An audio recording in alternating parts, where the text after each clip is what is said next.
We get rights wrong. St. John the Philosopher here. Talking about rights has become a tricky thing these days. The list of rights is simultaneously contracting in some areas and expanding into others.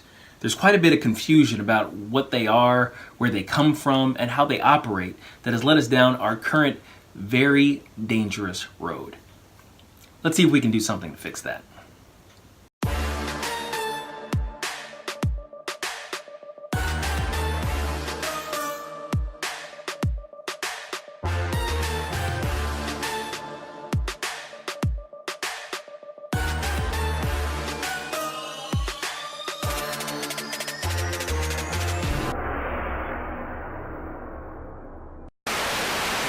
If you check out the news or take a peek at some of the discussions on social media, you'll often come across talking points discussing freedom or rights in their various forms. You'll hear about freedom of speech, freedom of religion, freedom of assembly, freedom of the press. Pineapple shrimp, lemon shrimp, coconut shrimp, pepper shrimp. Civil rights, women's rights, states' rights, gay rights. Shrimp soup, shrimp stew, shrimp salad, shrimp and potatoes, shrimp burger, shrimp sandwich. Human rights, gun rights, voting rights. That's about it. But in all that noisy, impassioned discussion, more often than not, I'm struck by the ignorance on display about the exact nature of the things being discussed. Among those that study these types of things, there are a number of schools of thought on how to divide and categorize rights. But for all intents and purposes, I found that the average person living in a Western nation is best served thinking of them in two categories. The first category has several names, and each can be used as a reference point to the definition. They're called human rights because they are yours as a consequence of simply being human. Take your stinking paws off me, you damn dirty ape! They're called universal rights because everybody has them, regardless of irrelevant factors like gender or race. They're natural rights because of the self-evident nature of their existence. They're God-given rights because they don't come from an earthly power, but a transcendent and eternal one. They are inalienable because no one has the right to take them away. They may take our lives, but they'll never take our freedom! While most people are at least somewhat aware of these things, more often than not, they get the list of rights that fall into this category all wrong. But there's a simple test. Whatever you want to call them, universal rights are those that have no dependency on anyone else. They are the rights we would maintain if we were, say, alone on a desert island. The Founding Fathers actually managed to capture the idea pretty succinctly in the Declaration of Independence with the phrase, life, liberty, and the pursuit of happiness. And just so we're clear, pursuit of happiness means the fruit of your labor, or property. That said, it becomes really easy to discern what is and is not a natural right. Let's go back to that island where Tom Hanks plays the character Chuck Noland, who managed to survive a plane crash and has made it to an uninhabited island. We see the three rights in action. Chuck's life belongs to him, obviously, and therefore it's up to him to maintain it, which means he has to get his own food and water. Because he has liberty, he gets to decide how to use his time. His thoughts and actions are his and his alone. Because of his aforementioned needs for staying alive, he wisely decides to work, and he produces property. These coconuts are his. Their contents are his. I mean, look how hard he worked for it. This fire is his. I have made fire! This raft is his. Even Wilson belongs to him.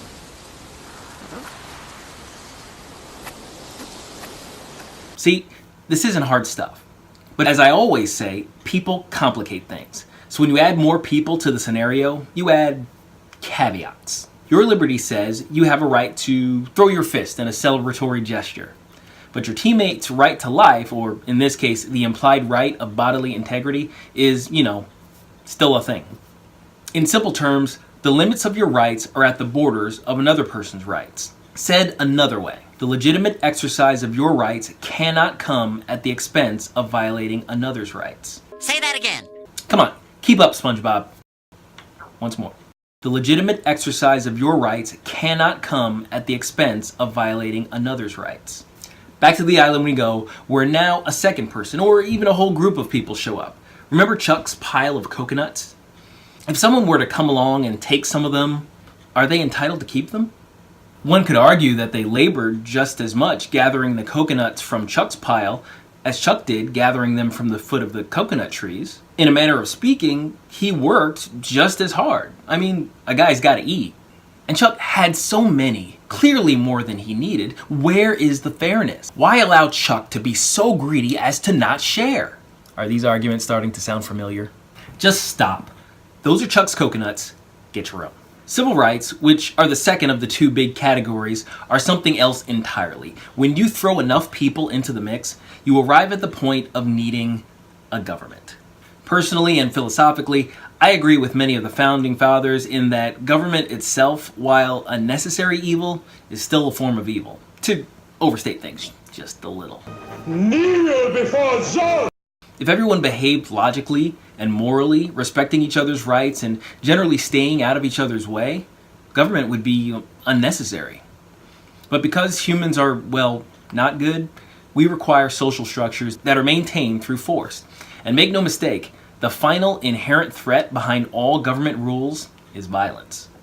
In any case, democratic systems of government amount to a mass agreement whereby citizens lend or sometimes give entirely small parts of their individual human rights over to government authority and control. You're looking at me funny, but that's how it works. Think about it. The rules of my human liberty say I can walk down the middle of the freeway if I want to. Technically, I wouldn't be directly interfering with other people's rights, but I shouldn't be surprised if I were forcibly removed from the road by a police officer and given a ticket for the trouble I caused. The trade we make in our agreement with government is little bits of our rights for the sake of safety and efficiency. Sometimes it's a good deal. Other times, meh. So, civil rights are a consequence of this arrangement with government. They are the rights agreed upon within the confines of the law and our relationship with the government. In contrast to human rights, and since we are a democratic republic, they are all subject to public debate and ultimately the will of the majority as expressed through their representatives. The civil right to drive is a great example of this. It has a number of stipulations, including the licensure of individuals and vehicles. While we can acknowledge the equality of 15-year-olds in the family of humanity and their inalienable rights as individuals, we've also generally agreed that we don't want them on the road in large numbers. Watch out for the bike whip! Not so. Oops, my bad. So those are the two major categories of rights, and here's where the rubber hits the road, so to speak. It wasn't that funny. One of the ways people get a little confused is where these two ideas intersect. Civil rights should always align with the recognition of human rights and therefore human dignity and equality before the law. When they don't, we should be righteously indignant about the discrepancy. You've got to say, I'm a human being. Damn it! My life has value. I'm as mad as hell, and I'm not going to take this anymore. We should do all we can to right those wrongs where we find them, but we still must keep our heads about the fact that they are two different concepts. Your right to life doesn't equate to a civil right to other people's goods and services to support you. What if I see something that I want to take and it belongs to someone else? You will be arrested. But what if I want it more than the person who has it? Still illegal. That doesn't follow. No, I want it more, sir. You understand? What are you laughing at? Well, I can't have a discussion with this gentleman? Your right to liberty cannot amount to greater rights than other people. What if someone does something irksome and I decide to remove his spine? That's actually murder. One of the worst crimes of all, so also illegal.